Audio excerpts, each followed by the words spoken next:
Hello to everyone students. Now we move on to the next topic of business stats, that is index number.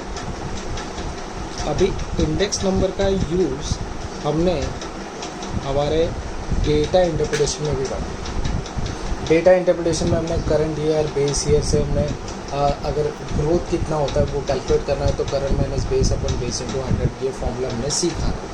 अभी basically index number होता क्या है, ठीक है। In order to understand the basically the economic analysis of national income, agriculture output समझिए, industrial output, inflation, export, import, ऐसे बहुत सारी चीज़ें is there. So there is a popular method that is index number. Index number predict the more accurate the current phase of the business cycle. अगर आपको current phase समझना है तो but obviously index number का use करना बहुत ज़रूरी है। द सेंसेस जो होता है ये basically commonly use indicator of share market deal जो करता है उसके लिए। The index number is industrial और agriculture production relevance to understand the study trend, मतलब स्टडी का ट्रेंड समझना है कि कैसे क्या चल रहा है उसके लिए। इसलिए पिछला वाले साल में कितना ग्रोथ था और उसके बाद करंट ईयर में क्या ग्रोथ था। और इस इंडेक्स नंबर के 3 टाइप, ठीक है।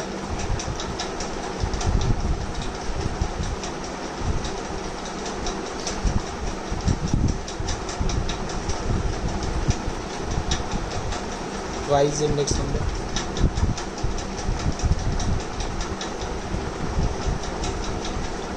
क्वांटिटी,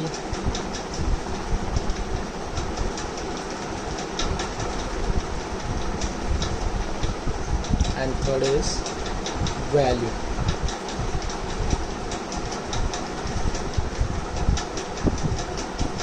ठीक है। अभी इन तीनों चीज़ को हम लोग आराम से एक एक 1 बाय 1 समझने जा रहे हैं। तो first is price index number. तो price index number measures the general changes in the price of goods with reference to particular period. तो सिंपल सा एक चिप्स का पैकेट 2019 में खरीदते थे, लेस का वो समझिए 10 रुपीज़ का है। अभी देखिए 2020 में जाके उस 10 रुपीज़ का बढ़ के वैल्यू 12 रुपीज़ हो गया। मतलब बटो बेस कितने से चेंजेस हुआ, 2 रुपीज़ से चेंजेस हुआ। उसके बाद देखो बटो बेस उस पर 20% एक्स्ट्रा, 30% एक्स्ट्रा ऐसा भी एडवर्टाइजमेंट दिया जाता है। तो बटो बेस ये क्या करता है, ये प्राइस के रेफरेंस में बात करता है। तो first is price index number का बाद price index number measures the general changes in the price of goods with reference to particular period, मतलब whatever the period 5 year 10 year, they are further subdivided as a wholesale price index number है। अभी second वाली चीज़ है quantity index number. Quantity मतलब but of गए साल 500 ग्राम मिलता था, उसमें अभी 20% एक्स्ट्रा करके और एक्स्ट्रा मिल। तो quantity index number measure the changes in the quantity of goods produce, that is manufacturer and consume the, ठीक है। And third is value index number. The value index number is combination index, मतलब ये price और quantity को मिला के ही ये बनता है, ठीक है। तो अभी देखिए यहाँ पर हमें अच्छे से डिटेल में पढ़ना है। तो पहले तो प्राइसेस की बात करें तो always price for base year is denoted by P0, price for current year is denoted by P1। वैसे क्वांटिटी ऑफ बेस ईयर की बात करें Q0 and this is Q1, क्योंकि यहाँ पर दोनों बेस और करंट इनकी बातें होने वाली, ठीक है।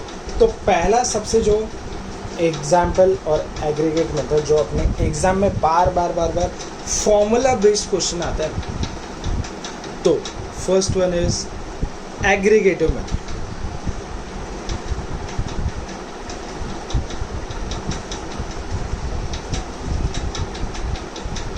अभी यहाँ पर क्या होता है, जनरली क्या करते हैं, जैसे कि आपके पास कुछ तो ऐसे कमोडिटी देखे रखे,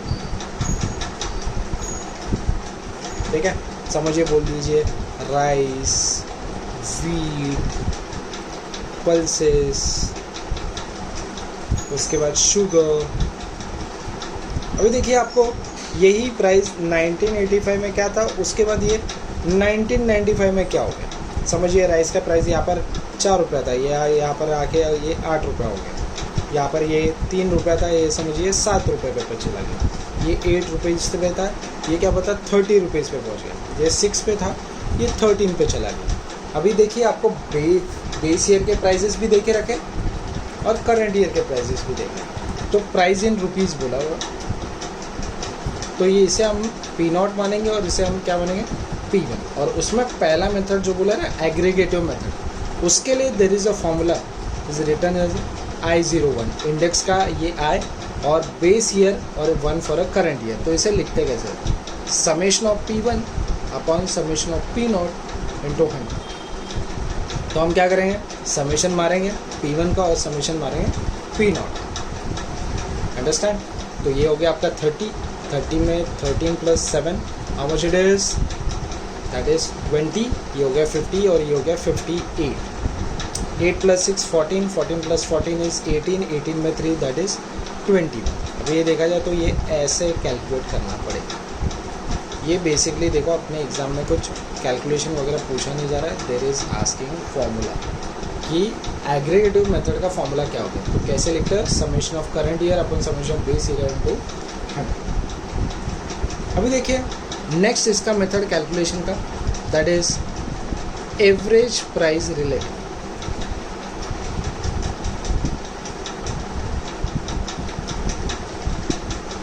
एवरेज प्राइस रिलेटेड की बात करें तो यहाँ पर देखो स्मॉल आई निकालते पहले, तो P1/P0 इंटू 100। तो देखिए आपको ये डेटा देख रखा है P1 और P0 का, तो हम पहले आई निकालेंगे। आई का मतलब क्या है, P1/P0 इंटू 100। यहाँ पर देखो समेशन नहीं मारा, हर एक का इंडिविजुअल आपको निकाला है 8/4 इंटू 100। क्या करना पड़ेगा, 7/3 into 100। Next is 30/8 into 100। Next is 13/6 into 100। इससे क्या हो जाएगा, आपको सबका आई मिल जाएगा जो कि इस फॉर्मूले में बोला है P1/P0 इंटू 100। उसके बाद आपको एवरेज प्राइस रिलेटिव निकालना है, तो कैसे निकालते हैं, that is summation I upon N. Summation I मतलब क्या, ये सबका आई निकलेगा और यहाँ पर कुछ तो वैल्यू मिलेगा आपको, summation I that is that. और एन मतलब नंबर ऑफ कमोडिटीज़। तो कमोडिटीज़ कितने हैं हमारे यहाँ पर, 4। अंडरस्टैंड। तो that is called as average price related. Understand.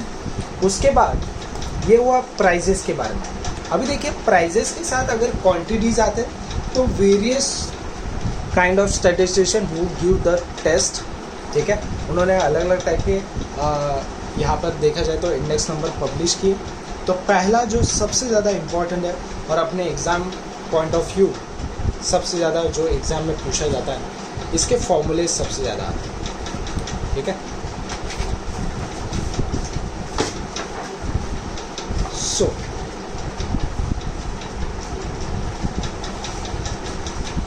अभी हमें यहाँ पर क्वांटिटीज़ की बातें हो रही, प्राइजेस की भी बातें हो रही। तो फर्स्ट वन दैट इज लैस्पर्स।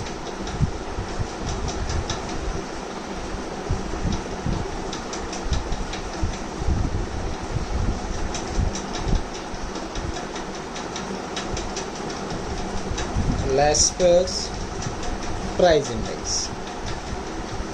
तो ये निकालते कैसे, यहाँ पर देखिए आपको देते समय prices for base year, quantity of base year, prices of current year और क्वांटिटी ऑफ करंट ईयर, ये आपको दिया रहेगा। तो लैस्पर कैसे निकलता है, लैस्पर का बेसिकली मेन फोकस जो होता है वो क्वांटिटी ऑफ बेस ईयर पे होता है। अभी देखो एग्रीगेटिव मेथड में हमने ये तो सीख लिया कि summation of P1 by summation of P0 into 100 करके निकाल, बट लैस्पर क्या करता है, वो क्वांटिटी ऑफ बेस ईयर पे ज़्यादा फोकस करता है इंटू 100। तो इसका फॉर्मूला क्या बन जाता है, समेशन P1 Q0 अपन समेशन P0 Q0 इंटू 100, ठीक है। तो समझा, लैस्पर आया तो क्वांटिटी ऑफ बेस ईयर ऊपर भी मल्टीप्लाई करना है, नीचे भी करना। Next method is passage. अभी ये स्टैटिस्टिशियन ने